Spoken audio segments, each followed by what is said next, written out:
Bom dia, meus irmãos, a paz do Senhor Jesus, Deus abençoe a vida de cada um de vocês. Abra a Bíblia comigo, por gentileza, 1 Coríntios capítulo 12, a partir do versículo 1.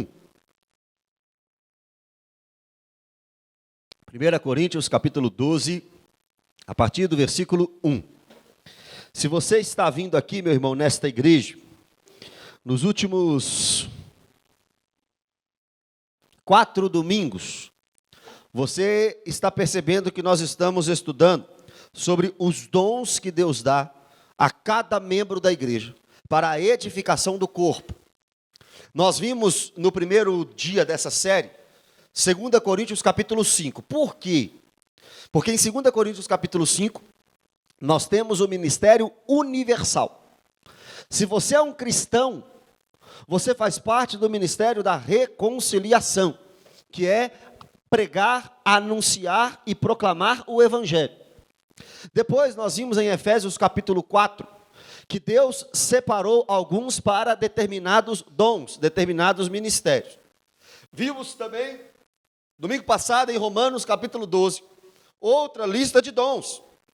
E agora, nós veremos mais uma lista, em 1 Coríntios capítulo 12. É a lista mais polêmica de todos os dons. E talvez você vai discordar de mim na interpretação de um ou outro dom. Não tem problema algum. Você é livre para compreender se tiver base bíblica. Você é livre para compreender se tiver respaldo das Escrituras. Aqui nós temos pelo menos 9 dons nesta lista. Hoje eu quero ir com vocês do capítulo 12, do versículo 1 até o versículo 11. E aqui nós temos aqueles no seminário chamado dons espirituais. Mas você vai perceber comigo, irmãos, que todos os dons são espirituais. Todos os dons vêm do nosso Deus. E aqui em 1 Coríntios capítulo 12, você vai ver a Trindade agindo na distribuição do dom. Aqui também você vai ver que cada membro do corpo de Cristo recebe um dom. Você não está aqui sem dom, não. Deus te deu um dom, uma habilidade, um ministério, uma capacitação para fazer a obra. Depois da palavra, nós ainda teremos um momento de ceia, para lembrarmos do sacrifício do Senhor Jesus Cristo. 1 Coríntios capítulo 12, você já sabe a introdução dessa carta. Já falei aqui, eu acho que inúmeras vezes. Quem escreveu? O apóstolo Paulo. Quando escreveu? Porque escreveu. Para corrigir os problemas da igreja. Na volta da sua 3ª viagem missionária. Ele funda a igreja em Atos 18, a 2ª viagem missionária. Ele vai para Éfeso, voltando de Éfeso para Jerusalém, ele escreve 1 e 2 Coríntios. E escreve também a carta dele aos Romanos. Esse trecho da carta, o capítulo 12 e o capítulo 13, é Paulo corrigindo a igreja diante de um grande problema. O problema era, a igreja de Corinto estava valorizando mais os dons do que o amor. Então era uma igreja que tinha muita habilidade, muita capacitação. Era uma igreja que os membros tinham muitos recursos no ministério, espiritualmente falando. Mas eles tinham esquecido de amar a Deus sobre todas as coisas, e principalmente o próximo, como Jesus tinha amado a eles. Isso é um erro. Às vezes, irmãos, nós achamos que a igreja é poderosa quando você vê sinais, maravilhas e prodígios. Mas, na verdade, Jesus disse, e conhecereis que sois meus discípulos, se amardes uns aos outros. Se tiver amor entre os irmãos, sacrifício, entrega, renúncia, de um para com o outro, essa igreja é a igreja mais poderosa que você pode fazer parte. Mas é óbvio que isso não exclui as manifestações. É claro que isso não exclui os sinais e nem os prodígios, mas é cada um no seu devido lugar. O que é mais importante? Sinal, prodígio ou amor? Obviamente, o mais importante é o amor. E Paulo vai corrigir a igreja sobre isso. Mas primeiro, ele vai explicar que existe sim, de fato, dons no meio da igreja. Versículo 1, a Bíblia diz assim: a respeito dos dons espirituais, não quero, irmãos, que sejais ignorantes. No grego, porque o Novo Testamento foi escrito no grego, não existe aqui nesse versículo a palavra dons. É uma interpretação, é uma tradução, melhor dizendo, de João Ferreira de Almeida. Você sabe que João Ferreira de Almeida foi um homem que começou a traduzir a Bíblia para o português. Ele, ali por volta de Ezequiel, morre e os seus discípulos continuam traduzindo a Escritura. Nós temos a revista e atualizada, revista e corrigida, todas versões bíblicas muito boas, que valem a pena ter, que vale a pena estudar, iniciada por um homem chamado João Ferreira de Almeida. Mas a Bíblia não foi escrita no português. A Bíblia foi escrita no Novo Testamento em grego. E no texto grego, a palavra dom, no versículo 1 aqui, não aparece. A ideia do texto é, a respeito dos espirituais, não quero que sejais ignorantes. Ou seja, a respeito do povo que segue o Espírito de Cristo, a respeito do povo que tem o Espírito de Cristo, eu não quero que vocês, igreja, sejam sem conhecimento, seja sem entendimento. Não, igreja do Senhor, procure compreender e entender como vive aqueles que têm o Espírito de Deus.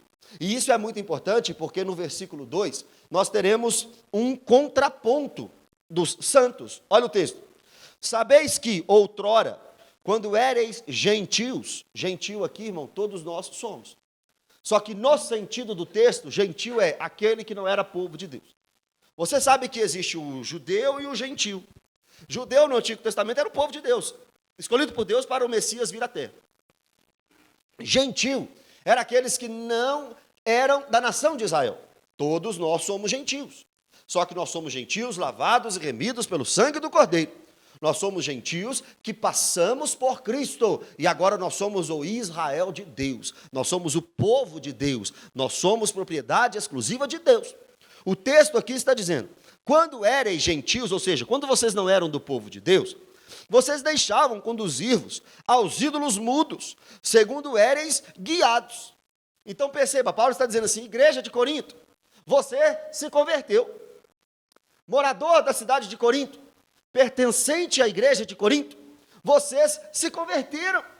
Então agora vocês precisam saber como um espiritual anda. Agora vocês precisam saber como um cristão anda. Porque quando vocês eram ímpios, quando vocês eram gentios, vocês seguiam todas as espécies de ídolos. Vocês seguiam toda a doutrinação pagã. Versículo 3. Por isso, vos faço compreender que ninguém que fala pelo Espírito de Deus afirma anátema Jesus. Por outro lado, ninguém pode dizer Senhor Jesus, senão pelo Espírito Santo. Anátema significa amaldiçoado. O que Paulo está dizendo aqui é, quem tem o Espírito de Deus não vai contra o Senhor Jesus. Quem tem o Espírito de Deus não amaldiçoa as coisas santas.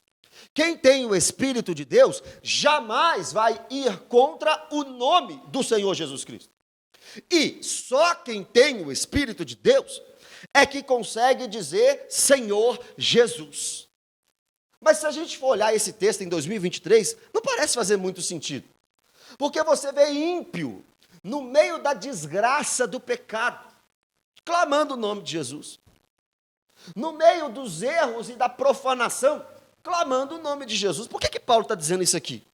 Irmão, presta atenção, Senhor é Kyrios. Jesus, Jesus em grego. Então seria Kyrios Jesus. O que isso quer dizer? Jesus é o meu Senhor e o meu Rei. Mas por que essa frase era tão importante quando esse texto foi escrito? Porque o imperador de Roma era chamado de Kyrios, era chamado de Senhor. E o Império Romano fazia oposição à igreja. O Império Romano odiava a igreja. O Império Romano perseguia a igreja. E se você falasse naquela época que o imperador César, passou Nero, Domiciano, Vespasiano, mas César era um título para o imperador romano. Se você falasse, César é o meu senhor, você estava dizendo que você se curvava ao Império Romano. Mas se você dissesse, o Senhor Jesus, este é o meu Senhor e não César, você se colocava como inimigo do Império Romano. Então ninguém poderia se declarar inimigo de um império tão poderoso se não fosse pelo poder do Espírito Santo de Deus. Ninguém poderia escolher Jesus no lugar de César se não fosse pelo poder do Espírito Santo. Irmão, quando você está cheio do Espírito Santo, irmão, você não nega o nome de Jesus. Quando você está cheio do Espírito Santo, pode vir a perseguição ferrenha. Você não larga Jesus Cristo, porque você está dizendo pelo Espírito, Senhor Jesus, Senhor Jesus. No versículo 4, 5 e 6, você vai ver a construção extremamente inteligente e inspirada por Deus do apóstolo Paulo, quando o assunto é dom. Olha só, versículo 1, tem gente que é espiritual. Versículo 2, tem gente que é pagão. Versículo 3, os espirituais dizem Senhor Jesus. Os ímpios é que amaldiçoam tudo que é sagrado. Versículo 4, 5 e 6, como Deus age no meio dos espirituais. Ora, os dons, presta atenção nessa palavra, habilidade, capacitação, dons, são diversos, tem muitos dons. Mas o Espírito é o mesmo. Então agora Paulo evoca o Espírito Santo.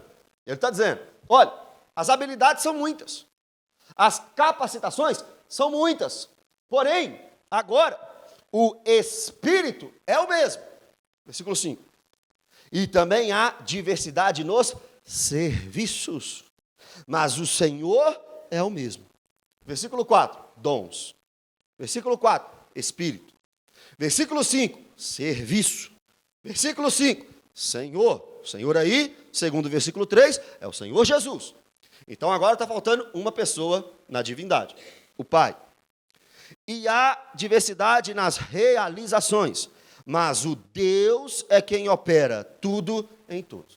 Então você vê o 4, 5 e 6 mostrando a Santíssima Trindade diante da lista de dons, que vai começar a partir do versículo 8.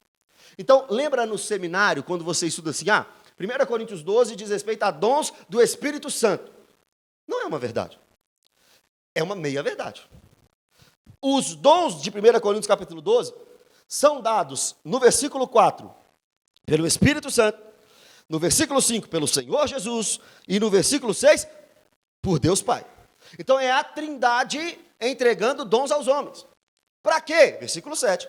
A manifestação do Espírito é o dom, é concedido a cada um, a cada crente, visando um fim proveitoso.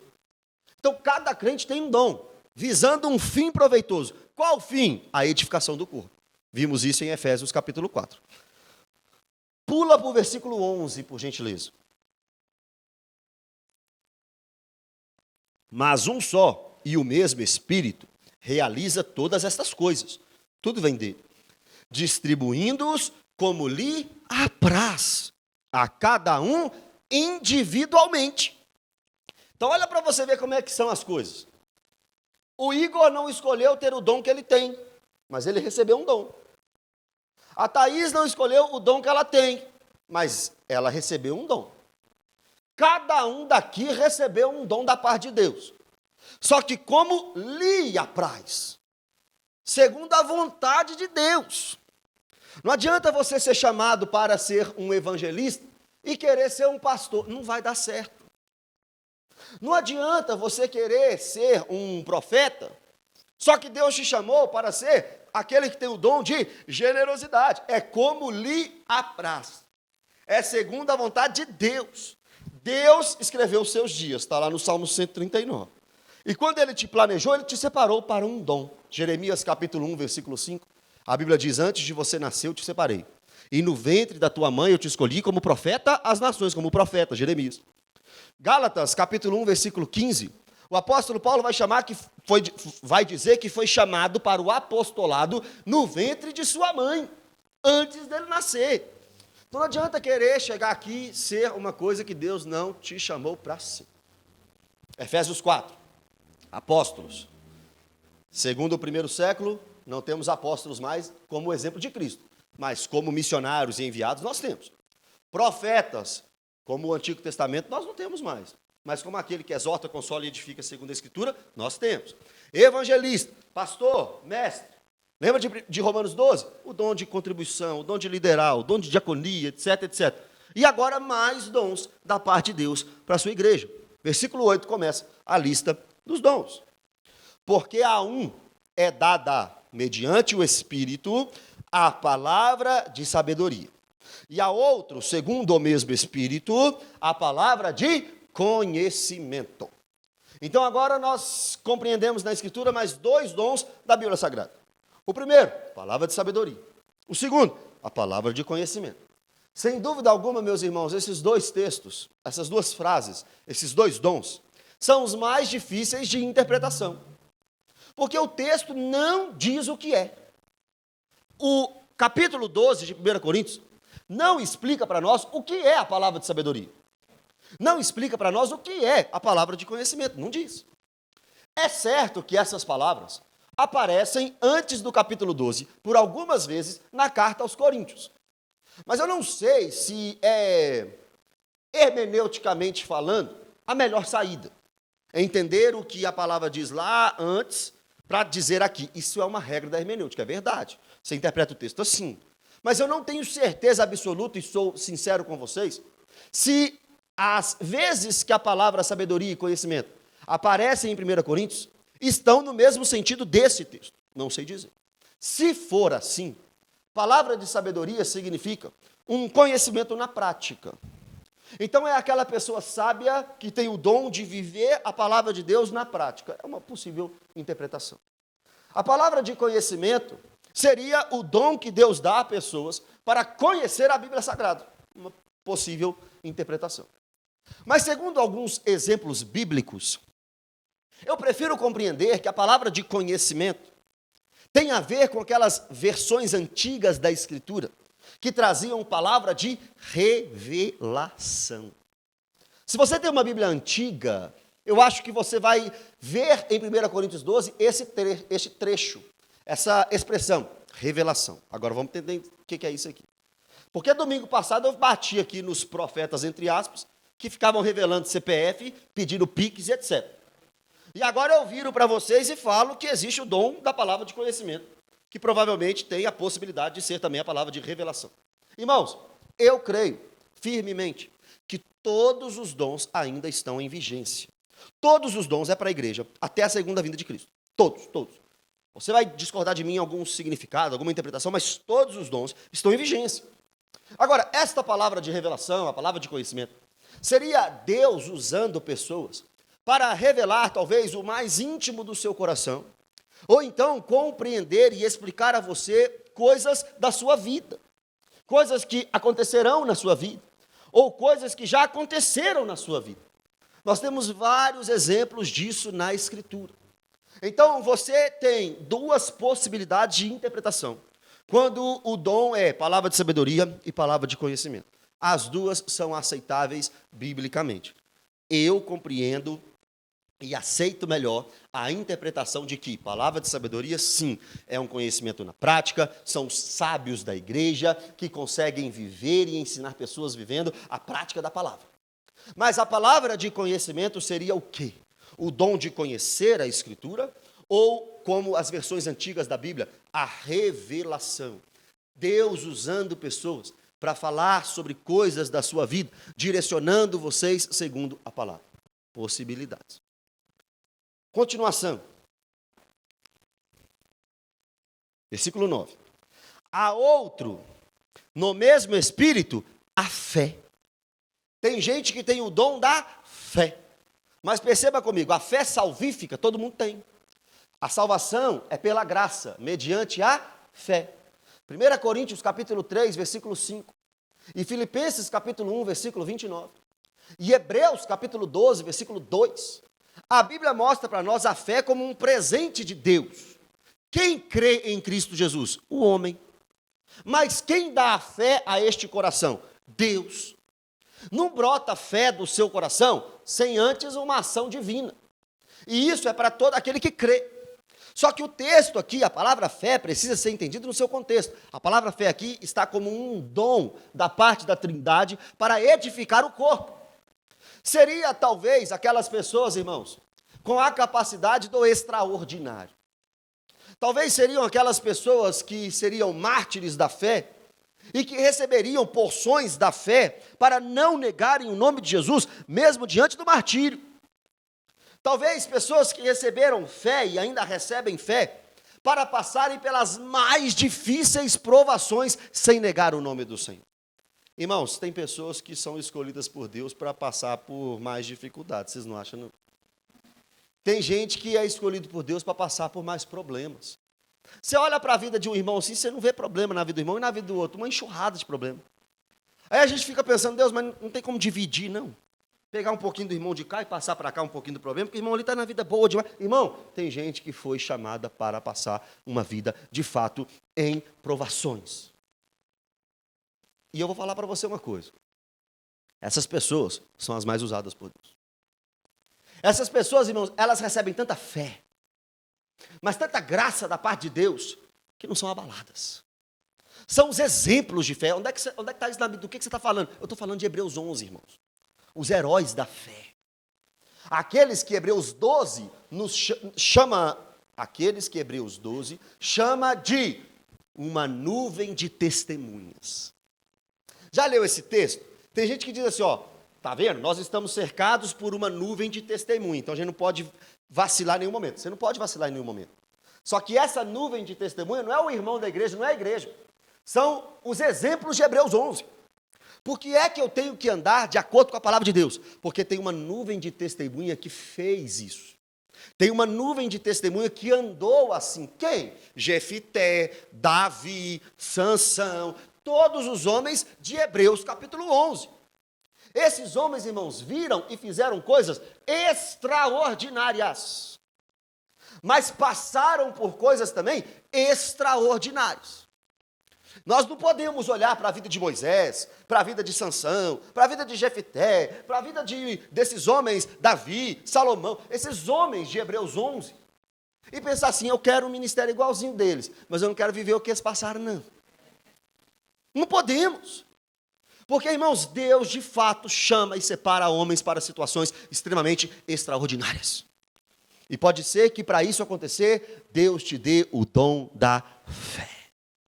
O dom da capacidade de passar por coisas extraordinárias. Versículo 9, mais um dom. E há outro, no mesmo Espírito, dons de curar. Curar. Irmão, existe dom de cura? Claro que existe, acabamos de falar aqui. Acabamos de ler.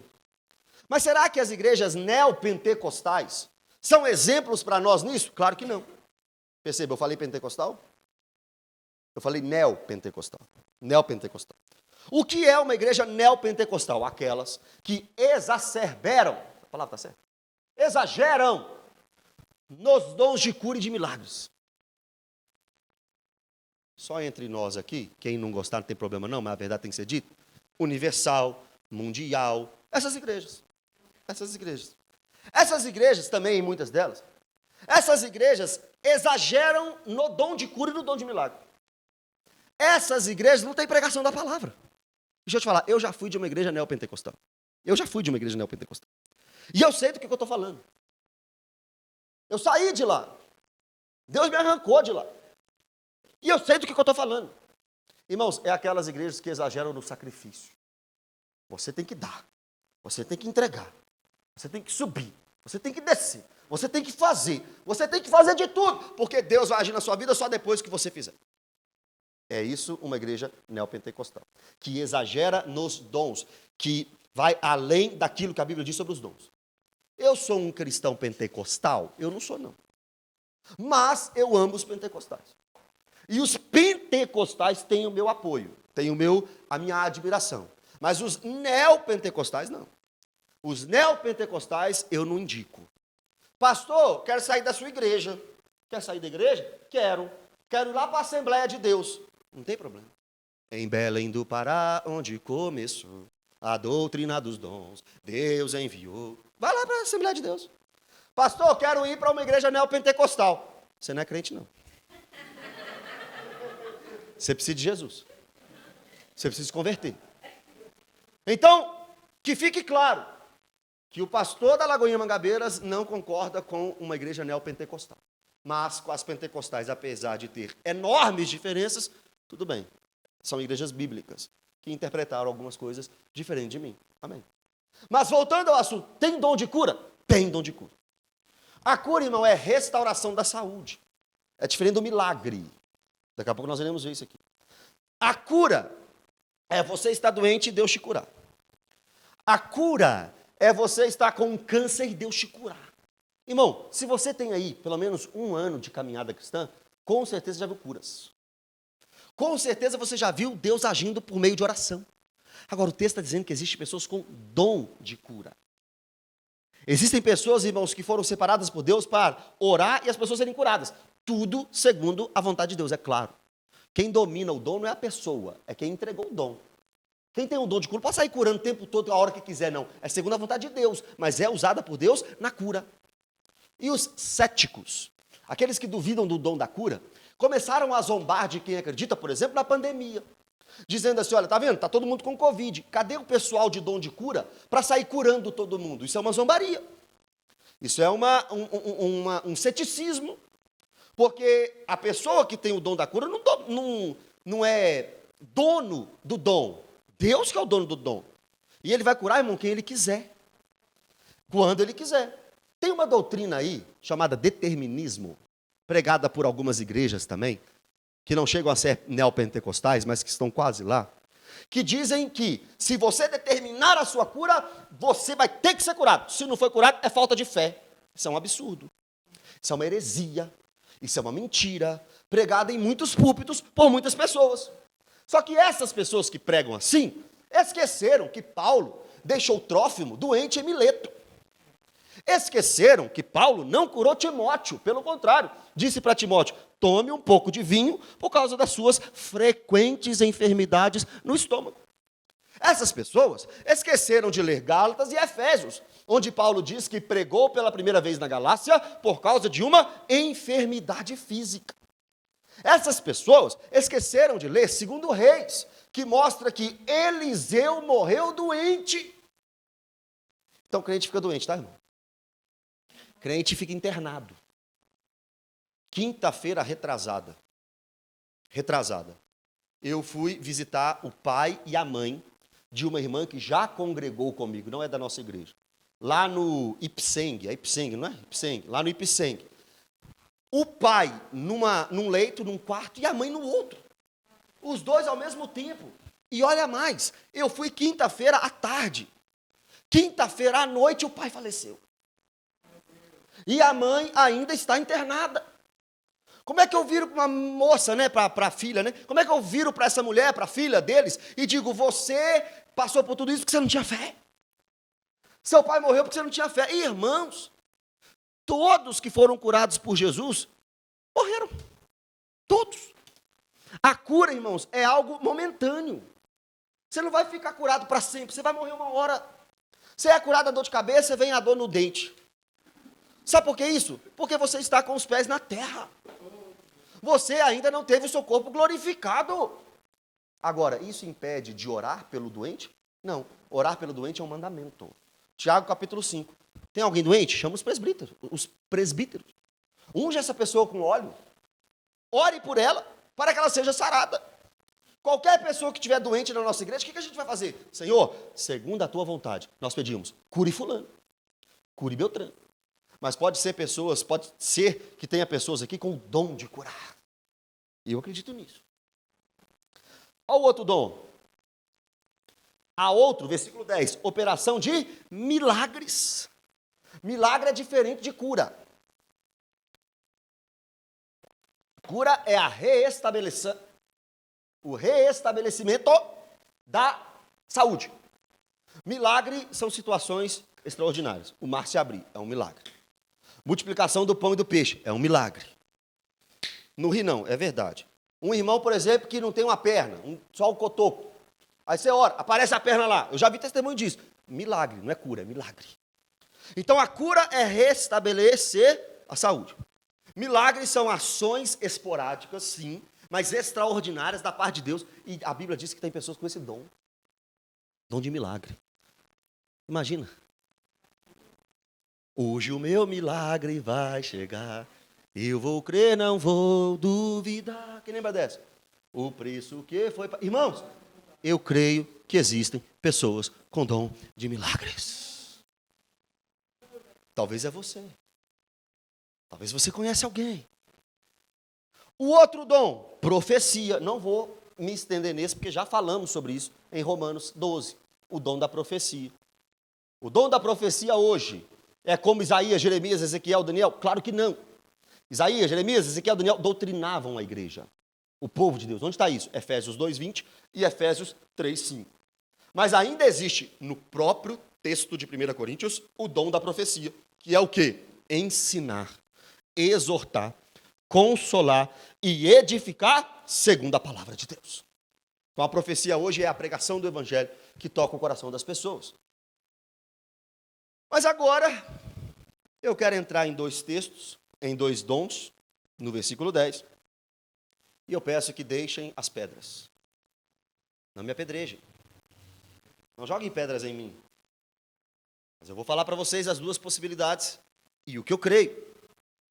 Há variedade de línguas e há outro, capacidade para interpretá-las. Então aqui agora a Bíblia está mostrando para nós mais dois dons. O dom que é o de falar em línguas, variedade de línguas, e o dom de interpretar essas línguas. Tanto é que em 1 Coríntios capítulo 14, Paulo vai dizer, se alguém falar em língua no culto, que seja 2, no máximo 3, e que tenha intérprete, para que todos sejam edificados. Então aquele negócio de pegar o microfone e falar assim, olha, você que fala em língua, começa a falar em língua aí agora. Isso não tem base bíblica não. Do culto público, o falar em línguas tem que ser para a edificação de todos. Paulo não proíbe, mas ele diz, se você fala, não tem intérprete, fale sozinho com Deus. Por causa disso, e por causa do capítulo 14, versículo 3, versículo 2, que diz que aquele que fala em línguas, ninguém o entende, mas fala a Deus, por causa disso, desses textos, os nossos irmãos pentecostais compreendem o dom de línguas como dom de línguas estranhas. Então seria um idioma celeste, onde a pessoa fala, sem entender o que está falando, e edifica a si mesmo. Uma possibilidade interpretativa. Agora, uma outra possibilidade interpretativa. O dom de línguas como uma graça de Deus, um dom de Deus derramado nas pessoas para a pregação do evangelho em idiomas não conhecidos. Por que isso? Marcos 16. Jesus diz, vocês vão pregar o evangelho a todas as criaturas. No próprio capítulo 16 tem as ferramentas para isso. Curar enfermos, expulsar demônios. E para pregar o evangelho, outra ferramenta, falar em novas línguas. Em Atos capítulo 2, quando o Espírito Santo desce, aqueles 120 começaram a falar em outras línguas, correto? Correto. E o texto diz que os que ouviram compreenderam na sua própria língua materna. Então eles não estavam falando ali, Atos 2, isso é quase unanimidade. Eles não estavam falando aquelas línguas celestes que os pentecostais acreditam. Eles estavam falando idiomas não estudados e não conhecidos por eles. Esse fenômeno do dom de línguas aparece novamente em Atos 10, em Cesareia, na casa de Cornélio, e aparece em Atos capítulo 19, em Éfeso, com os discípulos de João, que receberam o Espírito Santo, batizados com o Espírito Santo, imersos no corpo de Cristo, tanto falavam em línguas quanto profetizavam. Na Bíblia Sagrada, nós temos dois objetivos para o dom de línguas. O primeiro, a pregação do Evangelho. O segundo, juízo para os judeus. Isso está em 1 Coríntios capítulo 14. Quando o Evangelho é falado em outros idiomas que não seja o hebraico, Deus está julgando os judeus, porque rejeitaram a palavra de Deus ali no meio deles. Falarei a esses homens com outras línguas, e eles não acreditarão, e eles não entenderão. É o que o texto diz.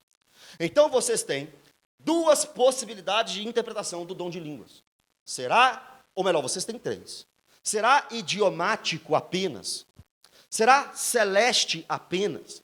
Ou será os dois? Será que Deus faz o dom de línguas de um jeito para algumas pessoas, para pregar o evangelho em idiomas não conhecidos?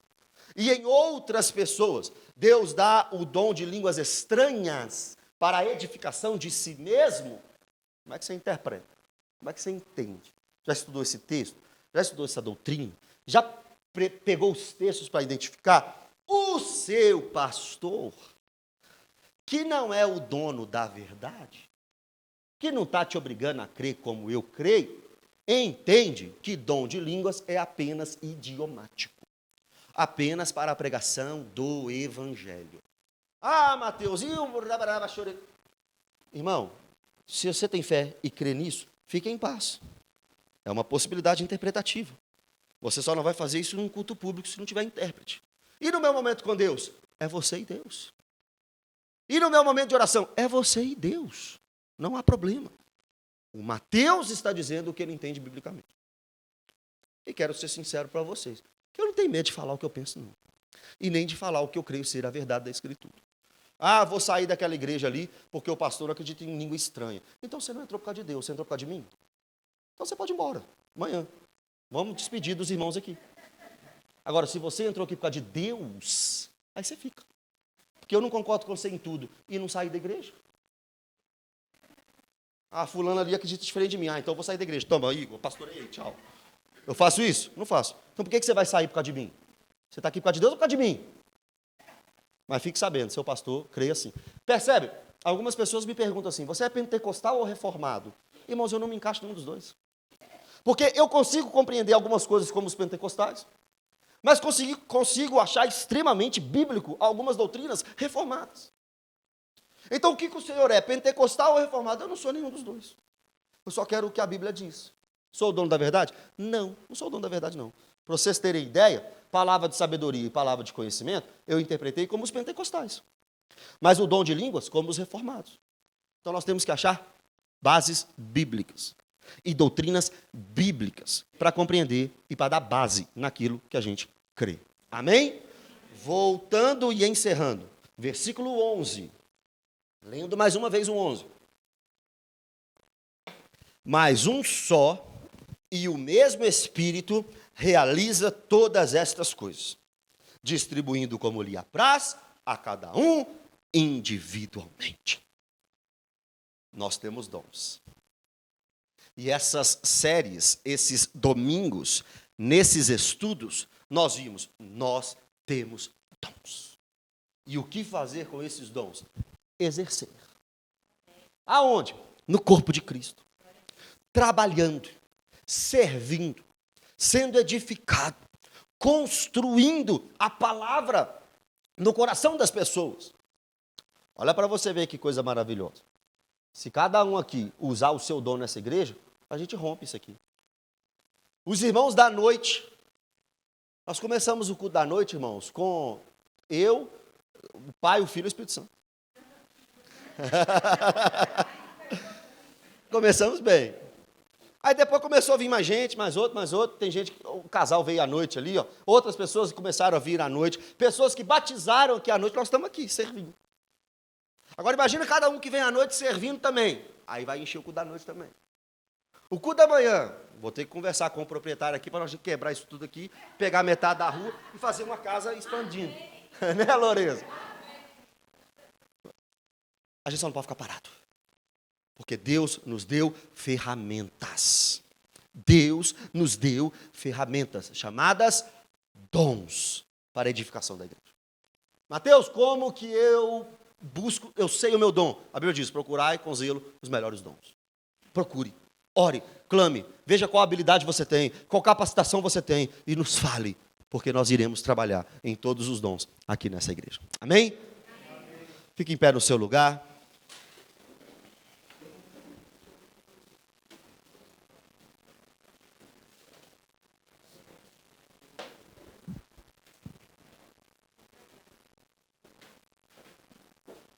Nós iremos cantar um louvor a Deus nesse momento.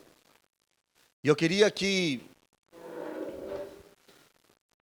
enquanto a gente cantasse, você orasse a Deus. Você orasse a Deus.